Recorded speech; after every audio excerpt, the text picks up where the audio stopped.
So welcome today to Psalms Through the Eyes of the Living Letters. Today we're going to be going over Psalms chapter 49. And I'm going to be honest with you, Father's really been messing with me a good bit. I'm not sure that we're really going to be able to get much past the first, say, 7 verses today. We may end up having to split this one up and come back again next week to finish up the rest of Psalms chapter 49. Because there's a really deep, if you will, riddle or mystery that was wrapped up in these first 7 verses. And I wasn't even expecting it. But when the Lord showed me this word and began to speak to me about it, it really began to just add an additional layer of understanding that I had before. And it really has been connecting with some of our classes. Like in our year 2 class last night, we were talking about the spirit of the spirit of knowledge, ruach da'at, and how Kokma, Bina, and Da'at work together. Kokma is the Hebrew word for wisdom. Bina is the Hebrew word for understanding. And Da'at is one of the Hebrew words for knowledge. And we got into some really deep discussion with regards to the 3 of those and how they work together.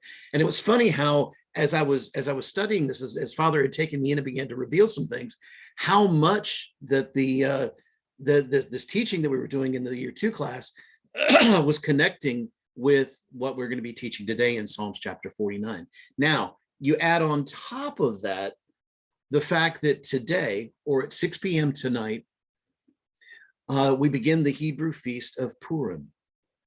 And Purim is a very joyous and happy celebratory type of holiday. And it's only a one-day holiday. Excuse me, y'all. It's a one-day holiday, but it has a lot of joy, and it's just a time of having fun. And we're going to talk a little bit about how all of this works together. And it's crazy how it all culminated on today, especially with just I don't know. Y'all guys have to forgive me, because it's like Father takes me to these places even while I'm talking sometimes, and I start seeing these connections that are showing up here, there, and everywhere. And I'm like, okay, Father, hold on, help me, because I've got to focus on being able to portray what you're talking about here. And yet at the same time, yeah, I'm like mind blown. It's scattering, but it's connecting dots that I hadn't even seen from before. So Psalms chapter 49 starts out like this.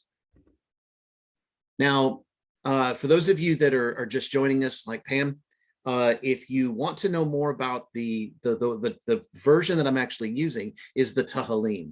And the Tehillim is the Hebrew book for the Psalms. So the Psalms were not part of a book like we have with the Bible. It's the Jewish, or the Hebrew, well, Judaism has a multiplicity of books, and the Tehillim is the one for the Psalms. Now, there's an app that you can download on Android or Apple called the Art Scroll. Oh crud! What was it called? Art Scroll something library. Type in Art Scroll library, and you should be able to find it from there. And when you download it, it does have books that you can purchase in there and have an electronic version, but the Tehillim is free, so which is cool. So that's the version that we actually use. You can also find it on Amazon, the book version of this on Amazon. I use the Art Scroll series Schottenstein edition of the Tehillim. And I like it because in this case, it's kind of in an interlinear format. You've got the Hebrew above and the English directly below. So you see what each word was transliterated into the English. And this is a little bit different in this app version. It's got it right to left. I like the book because it's above and it's easier to kind of put together. But Psalms chapter 49 starts off like this. For the conductor by the sons of Korah, a psalm, or Korach is his name is properly pronounced in Hebrew. Hear this, all you peoples, give ear, all you dwellers of decaying earth. Now, I find that a little bit interesting, because did the name Korah kind of stir something up in you a little bit? because don't you remember in Numbers chapter 16, there was a group of people that rebelled against Moshe. And when he did, they were basically saying, hey, you are, we really kind of doubt that God really put you in charge. You just did this yourself, and you're trying to say that you're a prince amongst us. So Korah decided he was going to rise up against Moshe and Aaron and really challenge the leadership that the Father had put into place. And Korah, it's funny because Moshe was like, okay, we'll let God choose between the two of us. And he told them, he says, I want you to go out and get each one of you a censer, or in other words, kind of like a device that was used to burn incense. Now, and in that place, they told to put, and then come back to the meeting place, or to the meeting place at the tabernacle, and Yahweh was going to decide between, Adonai was going to decide between the two of them. Now, I find that interesting because at least this was the question that popped up in me, because I also remembered when earlier on, when Hafdah and Phinehas, they were the two sons of Aaron, that through a beautiful, I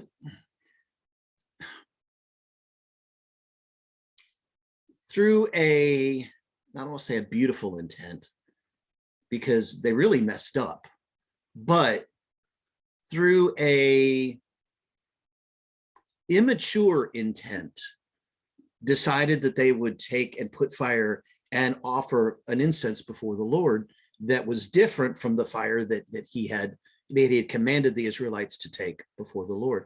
And if you guys remember that of course Hafdah and Phinehas were destroyed by a flash of lightning, if you will, there at the temple. Now there's more to that story, and I don't want to get into it right now, but I find it interesting that there's a correlation with the fact that they were taking censers and going before the Lord, because Moshe had told Korah to do the very same thing and take censers before the Lord. And when they got there before the Lord, of course, he said, if you all die from natural causes, then I'm the one who's wrong, and that I have tried to set myself up as prince. However, if the earth itself will open itself up and swallow you whole, then you will know that I was the one set by God, and that basically you're the ones that are wrong. And the moment that Moshe finished that sentence, immediately the ground began to shake, and it opened up and it swallowed up all 250, because there was 249 besides Korah himself that were swallowed up by the earth and taken away in that one moment. Now, I find that doubly interesting that right after that, the people of Israel began to murmur about it. They got upset at Moshe as well, because he said, you just destroyed righteous men. So Korah was, and these group of 249 princes were men of renown, or they were men of had high status in the people in the tribe of Israel itself. And so they were men who were looked up to, and the people began to murmur about it. And this is where Aaron was instructed to then take a censer and run through the middle of the congregation of the people, because the plague had already begun at that point. And as he separated the dead from the living, and as he passed by them, that plague was stayed. Although many died as a result of their, if you will, siding with Korah, who by his own right his heart was actually wrong. Now, I love this because in this Tehillim, it actually gives a little bit of an insight into this. The beginning of Psalms chapter 49, it says, recognizing Korah's greed for wealth as the root of his downfall, his righteous sons composed this psalm, teaching that man should use his sojourn on the earth to enhance his spiritual development and prepare for the world to come. Life is too precious an opportunity for true accomplishment to squander on useless pleasures and pursuits. And what he's talking about here was the fact that Korah was seeing that Moshe was going to be very rich as a result of this. And his heart was to be very, very wealthy. He wanted to be a powerful man, but he wanted to be a powerful man for himself, not because of the people of Israel. You see, Moshe And the fact that he was as humble a man as he is, that he really didn't want to lead the people of Israel. If you remember the argument that he had with Yahweh himself during the time of the burning bush, he was like, but who am I? Who am I to really lead your people, Israel, out of bondage and into the promised land? And so he was a reluctant leader, if you will. And not that reluctancy is a prerequisite for leadership, but it really had to do with the humility of his heart. And his heart was really that of the connection that he had with the Father, the connection that he had with Yahweh. That was the true depth of what made the difference between Moshe or Moses and Korah in this place. So I find it very interesting that the righteous sons of Korah were the ones that wrote this psalm. Now, I know you're like, but wait a minute, didn't his sons get buried in the swallowing of the earth? Some of them did, yes, but some of the family that were still too young or had a different perspective were not necessarily a part of that.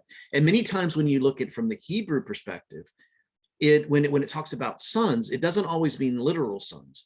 It can mean grandsons or great grandsons. They're still considered as sons of the one that is being spoken of. So in this case, I believe that this was referring to maybe the grandsons of Korah, righteous sons who had said, okay, we see what our grandfather had done in this case, and we want to express what we feel about this. So in a sense, they were bearing the understanding of what their family had done, but not being held by it. All right, I want to be very specific here. Not being held by it. There's a lot of misconception when it comes to the idea behind generational curses. A lot. And I've mentioned this before in this class, but I feel like Holy Spirit has wanted me to bring this up again today, especially as it applies to this particular psalm. There are two very specific scriptures that both say the same thing: Ezekiel 18 and Jeremiah 31. Now, Ezekiel 18 is the one that goes into great depth of the understanding of about what I'm about ready to say. Jeremiah 31 alludes to Ezekiel 18, but it makes an additional connection that I believe is extremely important as well. But Ezekiel 18 says this, that the fathers have eaten sour grapes and the children's teeth are set on edge. And so it's a, if you will, it's a riddle. It's a parable, more of a riddle than it is a parable. Because what do you mean the fathers have eaten sour grapes and the children's teeth are set on edge? What does that mean? Well, let me think about it. If you eat a sour grape, if I was to put a sour grape in my mouth, I would pucker, right? But this proverb is saying that if I eat the sour grape, I don't pucker, my children do. Well, that doesn't make any sense. I'm the one that ate the grape. Why are they the ones that are puckering? So there's a riddle hidden inside of this. But Ezekiel goes on to say that this proverb shall never be spoken of again in Israel, ever. The reason for that is he goes into great detail from that point on, stating that the sins of the father are the father's responsibility. The sins of the son are the son's responsibility. That the sins of the father are not passed down to the sons. You're like, wait a minute. No, wait a minute. Because doesn't it say in Exodus chapter 20 that the sins of the father are visited to the third and the fourth generation? All right, fair enough.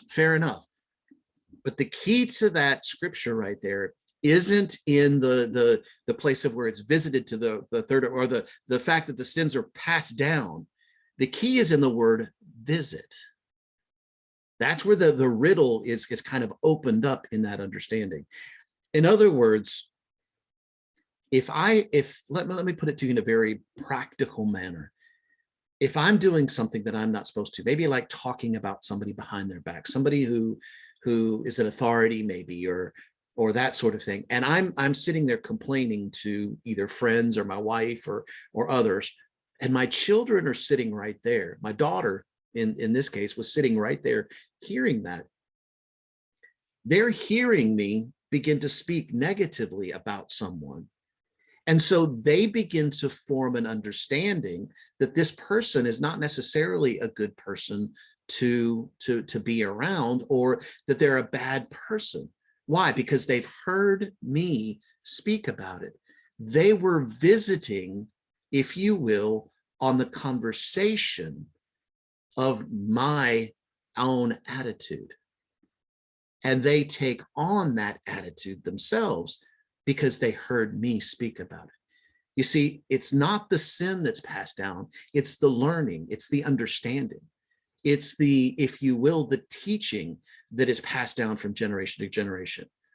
And I have proved that over again. I can't get into it right now, but I have proved that over and over again in throughout Scripture, where really it's the way of understanding something that is what's passed down. So if that's the case, if that is the case, then can I not change my understanding? Can I not change the way that I see something? As a son, if you will, as a child. You know, it's funny because sometimes, you know, that to me begins to answer the question when you've got, and I'm thinking of someone in particular right now that whose parents were drug addicts, and the grandparents brought the kids in, but they had already been with their parents long enough where there was a lot of pain and anguish and a lot of things that were going on. The kids were really kind of messed up. There were 3 of them, 2 boys and a girl, and the oldest one in particular had just a completely different spirit and attitude with regards to this, even when as he was living with his grandparents. Now he's in his probably 40s now, because this has been many years ago. And I remember watching him and watching the family grow up. And this kid always said, I'm going to be a doctor. I'm going to be a physician. And sure enough, I was in the medical field myself. Sure enough, right before we left Georgia and moved to Alabama, guess who showed up in the hospital as a medical student? But that same young man who had chosen to not go by what he saw and heard from his parents, but chose a different path. Now, to me, that's the heart of the Father. That's just something that inside of that young man that said, I cannot nor I will not be a part of what I saw here, because that I know is the wrong way to go. It was a wisdom and if you will, an understanding beyond his years when he was like 10, 11, 12, and 13 years old, who said, no, I'm not going to do that. I want to focus on what I know that I'm supposed to be doing. And he was beginning to do that when we lost contact from that point on. But you see, that's what that word is talking about. It's talking about the visiting being that they're present during the time that attitudes or conversations are taking place where it's kind of a problem of our own. So really the truth was I was responsible for the things that I said, but I taught my child to not like somebody based on that conversation. And so the same thing is true here. See, the sons of Korah, in this case, the grandsons of Korah, were saying, no, we don't, we're not going to ascribe to what our grandfather has done, because we see that the teaching and the way that he saw these things was not something that we find as being right. We reject that perspective of that. But at the same time, the Father is teaching. You see, through those aspects, just like this young man that I was talking about, through that aspect, it became a teaching tool where Yahweh began to teach him about, hey, that's not the right path to go. And he chose a different path as a result. So you see what I'm talking about here? So when he talks about the give ear, all you dwellers of decaying earth, he's referencing the place of saying, hey, the earth is in this place where if we continue on the path like Korah did here, in this case, then the earth's going to come up and swallow us up, because we're looking at it from that perspective of, I want to take care of me first. The old ego, I wished I could get into ego really deeply in here. But as Father lets us, as some of the Psalms kind of lend itself to that, I'll bring it up more and more. But because there's a place of a struggle inside of our ego, but that doesn't mean that ego is not necessary. Ego is still necessary, believe it or not. All right. It brings about an understanding. It brings about a place of, if you will, I'll just leave it like that. Like understanding. So this goes on to say in verse 3, this, hear all this, you peoples, all you dwellers of decaying earth, the sons of Adam and the sons of man alike, together, rich man and poor man. Now, when we look at these two different aspects here, he mentions both the son of Adam and the sons of man. Now, the sons of Adam actually referred to, in the Tehillim, it says this, and it was Rashi, who was one of the great rabbis who commentated on this. I believe it was Rashi, or no, this is R. Hirsch. Excuse me, not Rashi, but R. Hirsch. And it says this: the sons of Adam, the sons of man. The term sons of man refer to people who can trace their ancestry back to men of distinction and thereby derive social and financial advantage. Sons of Adam includes the vast majority of humans who lack any pedigree except that Adam was their forebear. The message of this psalm is of equal importance to both. So it's referencing, it's saying, it's trying to say, hey, look, this isn't just if you're a part of a pedigree or great renown. This is to all people, to all men, and to all who are looking at this. We want to be able to focus on the right thing. We want to be able to focus on the world that is to come. Now, I'm going to talk about that here in just a few minutes, because I don't necessarily want you to think of it in the perspective of the second coming or that sort of thing. Not that, because that's not, I'm not trying to teach that aspect of this, at least not in this class right now. But I do want to bring out from the Hebrew perspective, what they're talking about when they say the world to come. They're talking about the time of Mashiach, the time of Messiah. Well, we are in the time of Messiah. And so I kind of want to focus it more on that perspective. Like I said, we could get into some of these other parts of it, but not today. I just don't feel like it's the perspective. But he's saying that I want you guys to think about this, especially when it comes to both the sons of Adam and the sons of man. Now, in this case, the sons of Adam are Ben Adam. All right. So in the Hebrew, it's Ben Adam, or son, which is Hebrew word for Ben, or Ben is the Hebrew word for son, and Adam being that of Adam himself. And then the sons of man are Ben Enosh. Okay, so there's a difference here that comes into play. Just wanted to show that there is a difference even in scripture and in the Jewish aspect of this. So he's saying, everybody, I want you to pay attention to this. And this is the part that really started messing with me. I just wanted to kind of lay a foundation of how all of this is fitting together.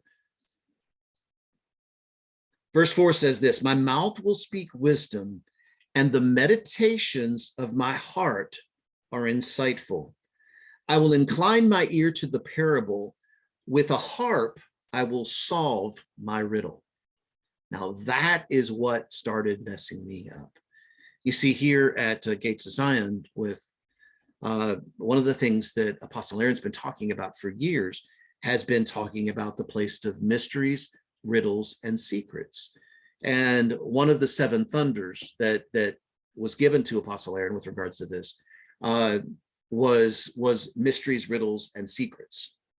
And he actually brought this up not too terribly long ago, and he asked to the congregation, what is the Hebrew word for riddle? And I had not looked for it up until just the other day. And really, I wasn't even looking for it here. As I was going through Psalms chapter 49, I saw this, and it really began to spark my heart. I wanted to find out, what is this Hebrew word for riddle? But before I get into that, let me go to the part that he says in the first part of verse 4, because this is where it connected to the class that we had last night during year 2 of the School of the Living Letters. And it says this: my mouth will speak wisdom, and the meditations of my heart are insightful. And I want to allude to a little bit of what we talked about in the class, in that I began to see a connection between wisdom, understanding, and knowledge. Now, for me, at least most of my experience has really been that we needed to diminish knowledge, that really wisdom and understanding were the key aspects of what we needed to know. Proverbs says that search for wisdom and search for her as jewels and as gold, as a great treasure. And yes, that is absolutely true. I'm not changing or stopping that perspective of looking after wisdom for that perspective, but let's use wisdom in the place where wisdom is meant to be used. Now, what do I mean by that? Because it goes on to talk about one of the ways that wisdom is described as being able to build witty inventions, right? It's one of the perspectives that through wisdom we can get witty inventions, as well as other things that go along with that. But how does that apply itself in a practical sense? And I began to think about how sometimes the Father would give me an idea about something. Just like a few minutes ago when I suddenly kind of blank stared for a second or two, because I started seeing these little dots, if you will, these little jewels of wisdom that were popping up. They were opening up a door into a place that I was like, hey, I need to go there and see what this is talking about. And so wisdom to me became kind of like an idea. It's an idea that comes outside of just my natural way of thinking of something, at least as it comes from the Father. That's the idea behind a witty invention. It's like, hey, I see oh, wait a minute, I could do this and this and this and make something. So wisdom could be a thought or an idea, or it could be a witty invention. Like, if you will, wisdom could be a way of me understanding something. And as the Father begins to open up a door like he did earlier. But then when I move towards that idea, I'm now moving into that place of Bina, a place of understanding. Now I want to understand how that wisdom works. What is the path that it's going by, right? What are the pros and cons of it, if you will, or let me look at it from all the different sides. Let me look at it from all the different perspectives and begin to understand what this wisdom is talking about. And to do that it's a great place to be, because that's where really this particular verse is talking about here in Psalms chapter 49. My mouth will speak wisdom, and the meditations of my heart are insightful. So he talks about speaking the wisdom and then the meditating. You see, that's where the understanding comes to play. And this word insightful here, even though it's not the Hebrew word bina, it's still referring to that place of opening up more understanding about the wisdom that is being spoken. And I love this because in verse 5, it goes on to say this: I will incline my ear to the parable. Okay, wait, let me go back. Apologize. Let me skip back, because I realized I was skipping something and I want to go back to it. So once we have this place of understanding, then knowledge comes into play, especially as it comes from the Father. You see, I believe there is a protocol and a path that wisdom comes through. It comes from the Father down through wisdom to a place of understanding where we begin to understand something. But once that understanding comes to the place where we now see it being, instead of ethereal, instead of being just out there, instead of it being just something that we're trying to understand, that it becomes something that we understand much better, and we can see how it applies to our own life. It moves from the place of understanding to the place of knowledge. Because see, knowledge is the bridge that really transfers from the place of the heavenlies into the place of tangible evidence. Why is that the case? Well, once I understand something, the Father will give me a supernatural knowledge of being to then be able to institute that into my life. How it applies to me, how it applies to my life, and the way that I do my life, the way that I act, and the way that I think. You see what I'm saying? Now it's become a bridge into tangible evidence on the earth. So if your wisdom is that of a business, understanding comes as you begin to learn all you can about that business. And knowledge really comes as you begin to then apply that and begin to build the business, because now it's moving from that place of thought and idea into tangible, into actual something in the earth, the establishment of the kingdom of Almighty Yahweh in the earth. Now that's coming from the Father. That's coming from the Father. The truth is there is a protocol that we work through as we go through our lives, because knowledge has a perspective of me knowing something, maybe knowing something because of the way that I've done something in my life over and over again. That knowledge being of, if you will, my parents, and hearing my parents talk about certain sets of people, or talking about a person, or it doesn't even have to be just that. I know I keep using that particular analogy with regards to that. It can be a number of things. It could be attitudes, actions. It could be you name it in this place. But as I have the knowledge of that, because I have the experiential knowledge of that, I can move to the place then of understanding that. Okay, well, I understand that if I do things the way that I've always done them, I'm going to get the same thing I've always gotten. So maybe I need to apply something a little bit different here. And instead of doing the same thing over and over again and expecting different results, let me do something different and allow me to get a different result. And as a result, I gain understanding from that knowledge of something that is in my life. All right.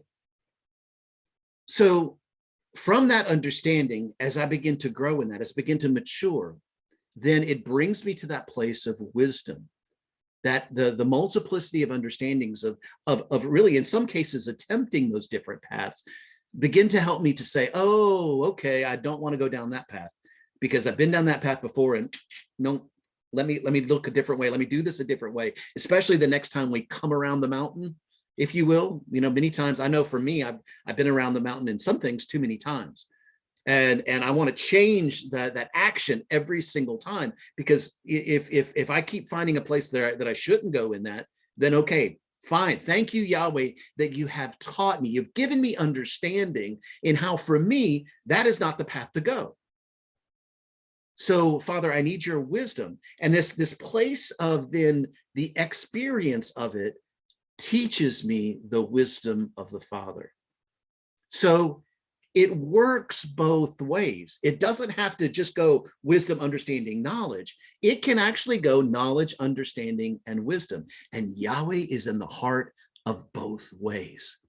He's teaching us regardless of which way it's coming from.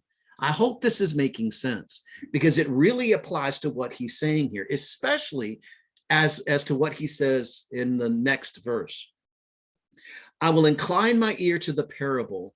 With a harp, I will solve my riddle. Now, I don't know about you guys, but for me, music has always been a huge part in my life. I love music. I love listening to music. I love a lot of really good, deep praise and worship. But I'll be honest with you, over the past few years, I've kind of pulled away from a lot of the praise and worship that's being sung into more of an instrumental type of atmosphere. And at least for me, that's just where the Father has taken me. Now, there's times that I like hearing that, but I'm going to be honest with you, with the exception of Dimensions Alive, which is our group here, and a few other people, Laura C. and Kira Reel, and several other people that we know personally. I don't really listen to a whole lot of it because sometimes the words bug me. And I'm just being real here. The words kind of have it. They're words that are repeating an old way of looking at things. And I'm like, no, I'm not. I don't want to keep rehashing the same thing over and over and over again. Father, when you've taken me to a place that's different from that. Now, I'm not saying that I'm beyond them or anything like that. I'm not saying that I'm above or below or anything like that. I'm not saying I'm beyond them. I'm just saying in this place, I see something differently because the Father has taken me to that place. And so I'm just being very real here with you guys. For me, music has started to play a secondary part until I saw this, because it really began to stir up inside of my heart, especially as he says, with a harp, I will solve my riddle. Because when he's talking about the harp here, he's talking about music. And he's talking about that place of inspirational or music that stirs our spirit, man, that stirs our soul. Now, that could be any number. I don't want to delineate anything to you because there are things that you hear that will stir you up. And that's what I'm calling out for, is a place of encouragement here, of getting into those places and listening to that music. But it's taking us to a place of being able to solve the riddle. Why? Well, to me, there's a lot of different reasons as to why, because many times when I sit down to meditate, one of the first things that I do is I put on music. Music has a tendency to, for me, block out all the voices and all the things that I'm hearing from the outside, and it helps me to center my focus, because I'm listening to the sounds. I'm listening to the frequencies. I'm listening to the way that it carries and the way that it stirs in my soul. Now, this is from a very natural perspective. But the key to this, to me, and why why now it's stirring me up even all that more to be able to listen to music, has to do with what he says about my riddle. It will help me to solve my riddle. You see, the Hebrew word for riddle there is the Hebrew word chaidat, and it's spelled chet yod dalet tav. Now, I know I've told you guys before that you don't necessarily have to go know the Hebrew. I'll break it down in a very simple way, but I'm going to get a little bit deep with this. So just kind of warn you. I'm not gonna ask you if you want to go there. I'm just going to tell you we're going there, okay? But chaidat, see, chet is a letter that speaks of covenant, of promise. To me, it speaks of that place of a doorway, because it looks like a doorway. It's similar to Dalet. It's just got an additional side to it that completes a complete, if you will, like a door frame. If you will, when the people of Israel put the blood of the lamb on the doorposts on the 10th plague that was coming over Egypt, the one of the plague of the firstborn, that they had to put the blood on the doorpost. It was on the top and the two sides of the doorpost. That formed the living letter chet. It was a covenant promise by the Father himself that says, if you do this, then the death angel will pass over your household, and your firstborn will not be killed because of this promise. So that's what the living letter chet here references. Yod. Now, it's funny because we've been talking about wisdom and how the yod is a, if you will, one of the ways that we can see yod is through Teresa Bowen's interpretation of that. And that is that it's the allspark of creation, or the offspark of creation. And I love that perspective of that, but I see it as other things as well as the allspark of creation. Father showed me that the yod is also like an idea. And so it's the beginning of the life of something. It's the beginning of an idea of something. A yod starts, see, to me, that witty invention or that first spark of like, oh, that's a yod. That's exactly what a yod is. But the other side of yod is similar to a seed. Now, I don't always like using the word seed, but in this case, it fits in the sense where that seed now has the ability to grow and has the ability to form something different than what it was before. Think about a seed. And when we look at a seed, it's got a hard shell and it looks like it's dead. But yet when it's planted in the ground, it's poured, water's poured over it, and it begins to bust open and break open. The life that's hidden on the inside is able to come out. And what we see as a result of that seed is completely different from the seed itself. Completely different. It's been transfigured, if you will, into a whole new something different as a result. So that's kind of like yod is. Yod begins as a seed, and then when it's born and when it becomes tangible evidence in the earth, it doesn't look anything like the seed looked like. I'm saying that on purpose, again, because, think about it. Many times when the Father gives us seeds, how sometimes we try to put a picture on what that seed's supposed to look like, right?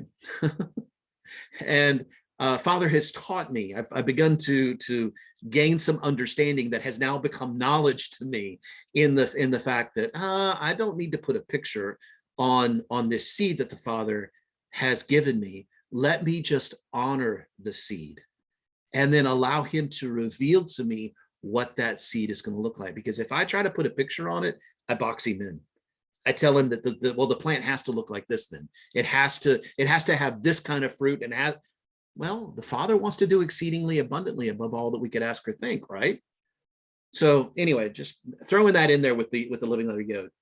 Dalet is the next Hebrew letter in Hafdah, and it talks about the door or the portal. Now, to me, I also see that as the first place of choice. In other words, Dalet is a place where we have the right to choose. Do we go out of that door? Do we come in the door? What do we let out of the door? And what do we let in the door? So there's a place of, if you will, moving from one dimension into another, just like a seed moves from one dimension, the dimension of the seed, to the other dimension, the dimension of it bringing about life and looking completely different than what it did on the other side of the door. All right. And then the final Hebrew letter there is the Hebrew letter Tav.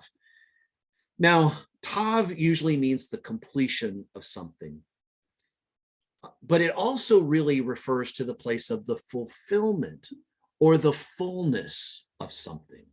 It's not just completion or finishing, it's also fullness of something.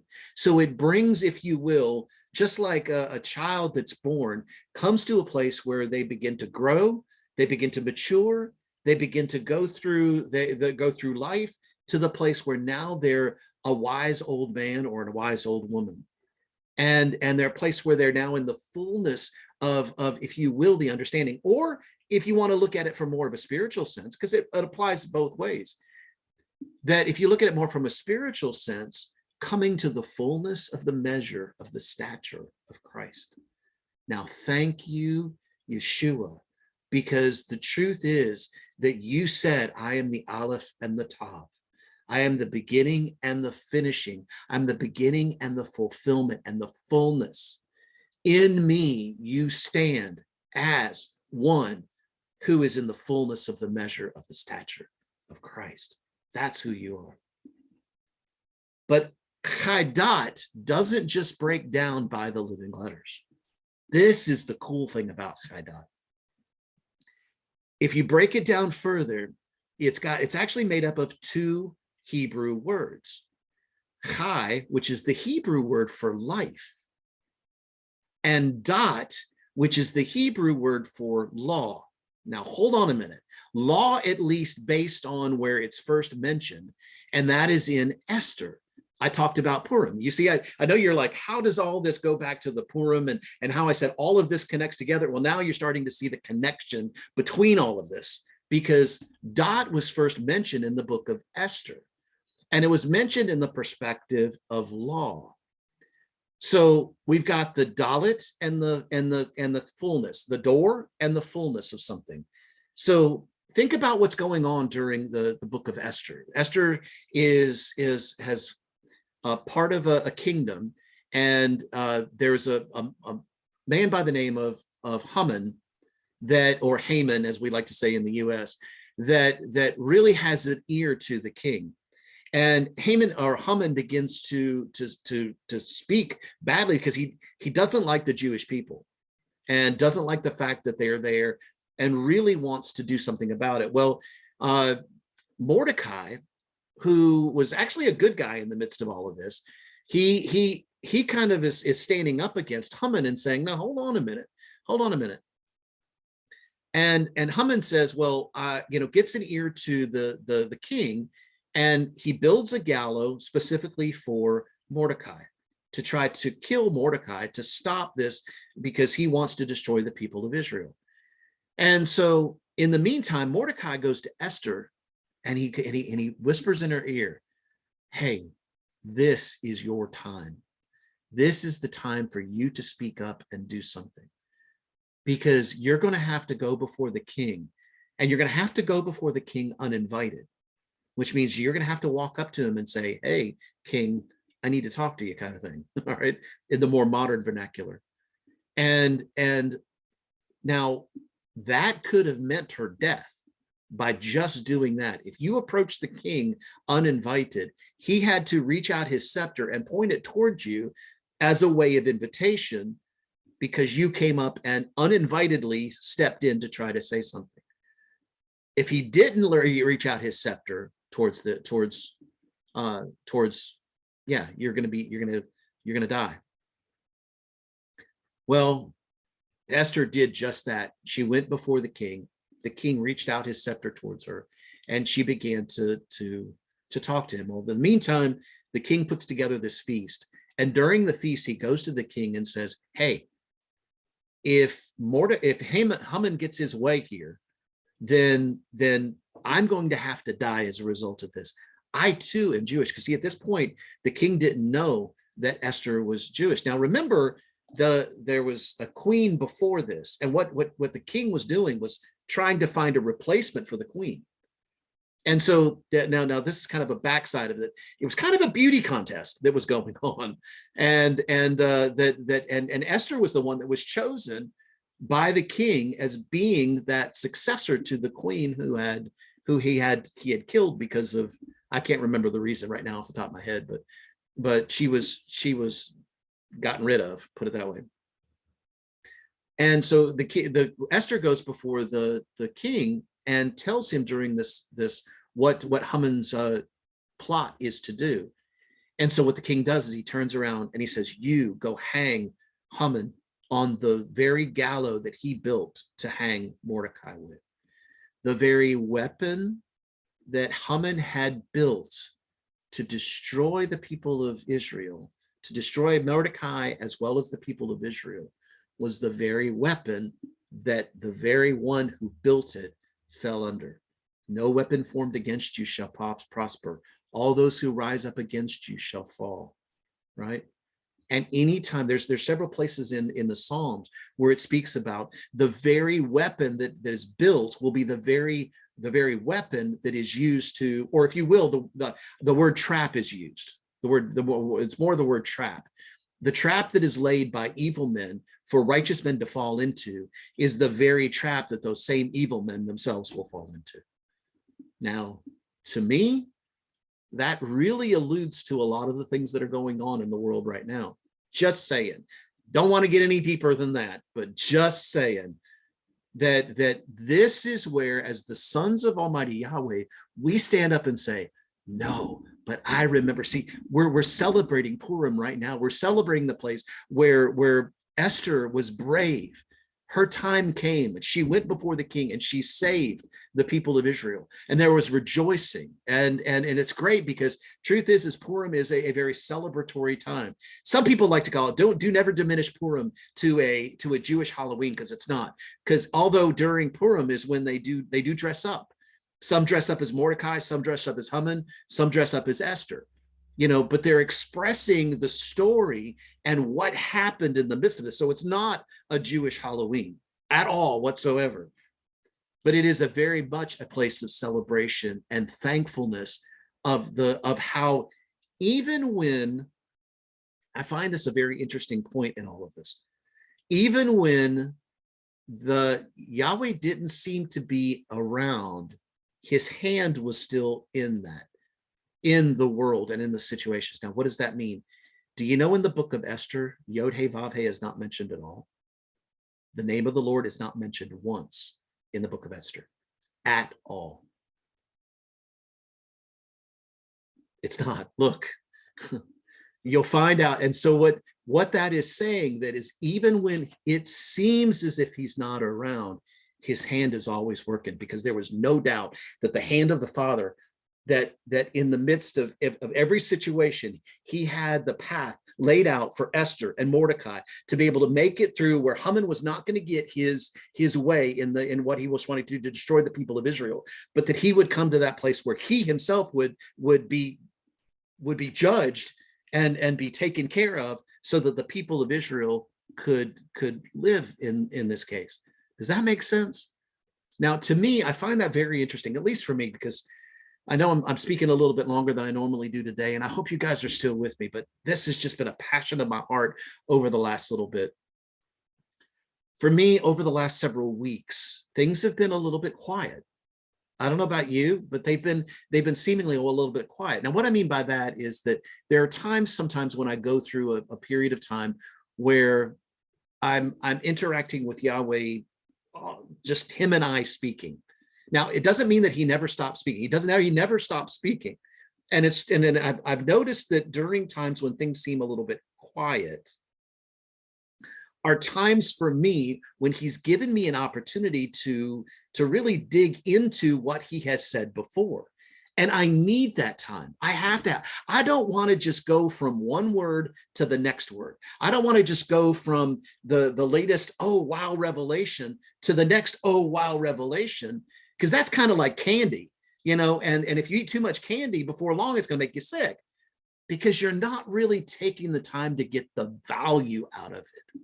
I want to dig in past the sweet exterior and dig into the meat of it, and dig into the understanding, allow that understanding and that wisdom that the Father is beginning to show me to become knowledge, because I want to walk in the knowledge of the Lord.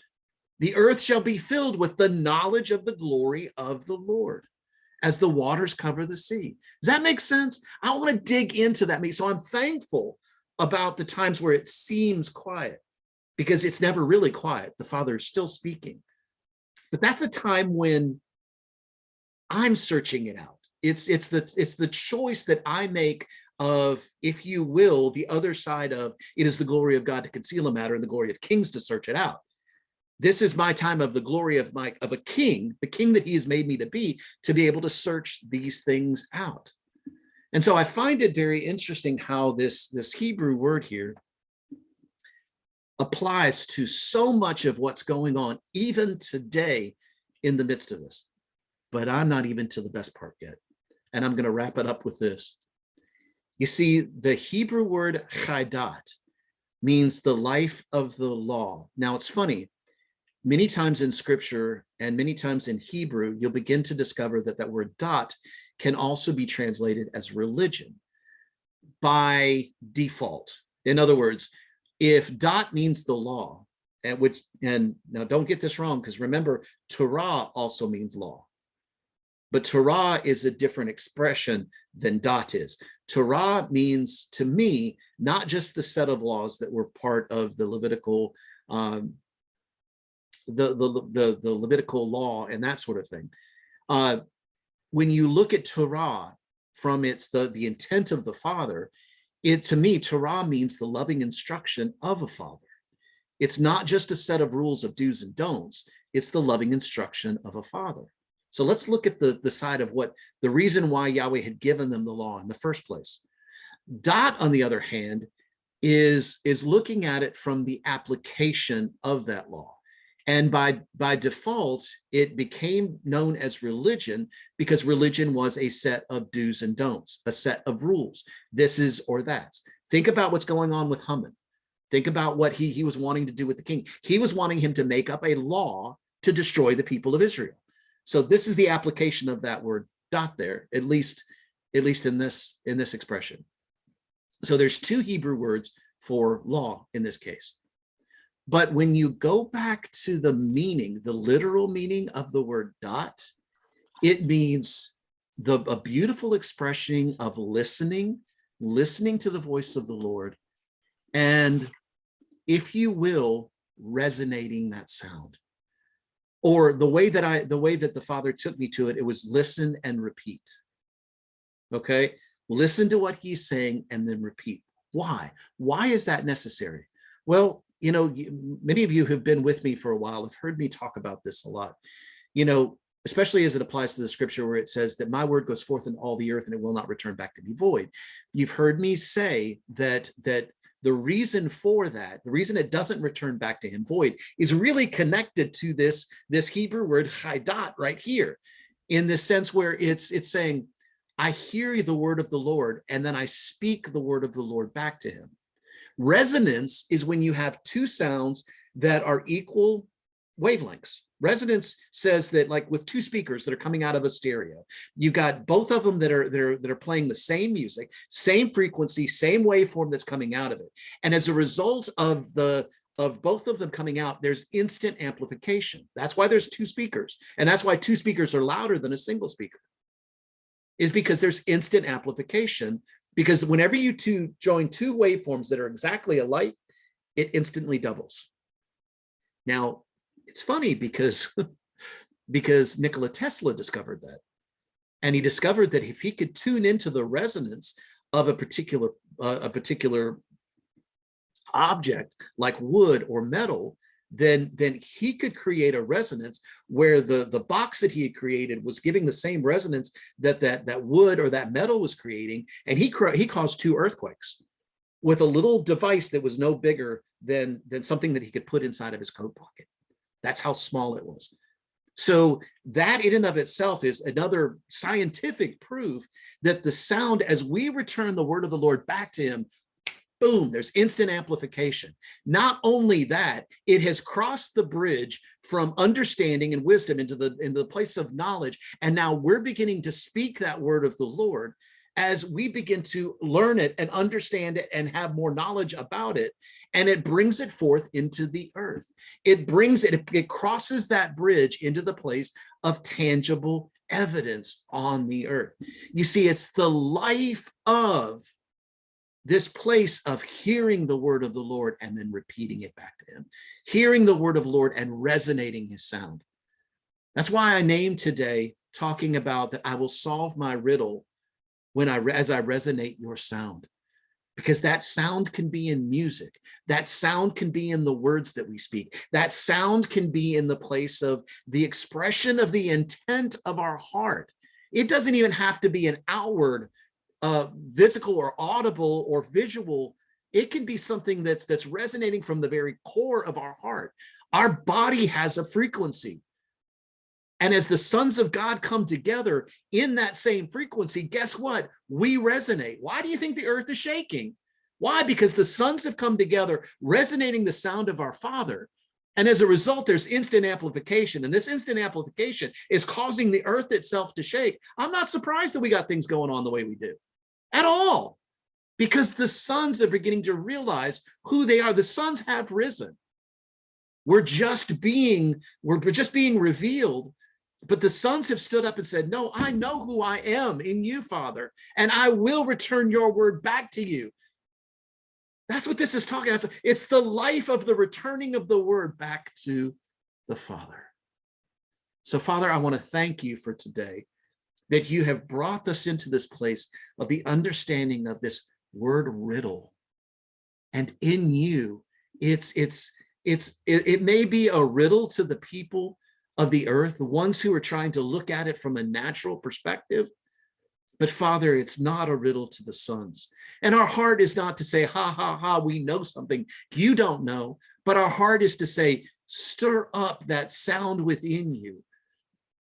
People of the earth, people who have rejected Yahweh, stir up the sound inside of you, because the light of Yahweh is already inside of you. Tap into that light of Yahweh that's already inside of you and begin to resonate his sound, because you too will begin to see the things that the sons are seeing. Rise up, sons, not just,